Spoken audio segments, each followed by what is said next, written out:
রংপুর থেকে যুক্ত হয়েছেন সহকর্মী নজরুল ইসলাম। নজরুল, রংপুরের সড়কগুলো কি অবস্থায় আছে এবং এগুলোর উন্নয়নে আসলে কবে নাগাদ কাজ শুরু হতে পারে সে বিষয়ে কোনো আশ্বাস পাওয়া গেছে কিনা?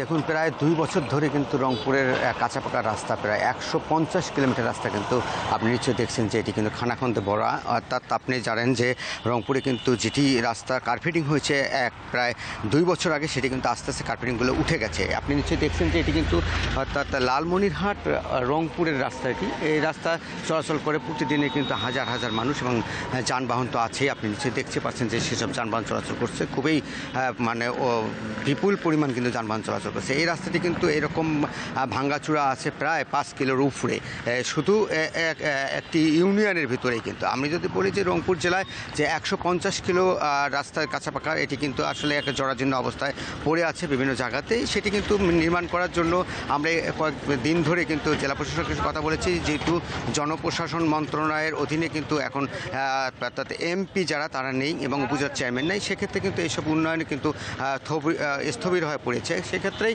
আমরা সেটি অনেকবার তাদের সাথে যোগাযোগ করেছি। তারা বলছেন যে এই রাস্তাগুলো মেরামত করতে গেলে আবারও নতুন করে টেন্ডারে আহ্বান করতে হবে। টেন্ডার হওয়ার পরে সেই রাস্তাগুলো আবার মেরামত করার সুযোগ আছে। সেক্ষেত্রে তারা বলছেন যে এটি সময় লেগে যেতে পারে, এই সময়ের মধ্যে হতে পারে। তবে আগামী ২-১ বছরের মধ্যে যত রাস্তাঘাট আছে সেটি পাকাকরণের যে একটা হাতে নিয়েছে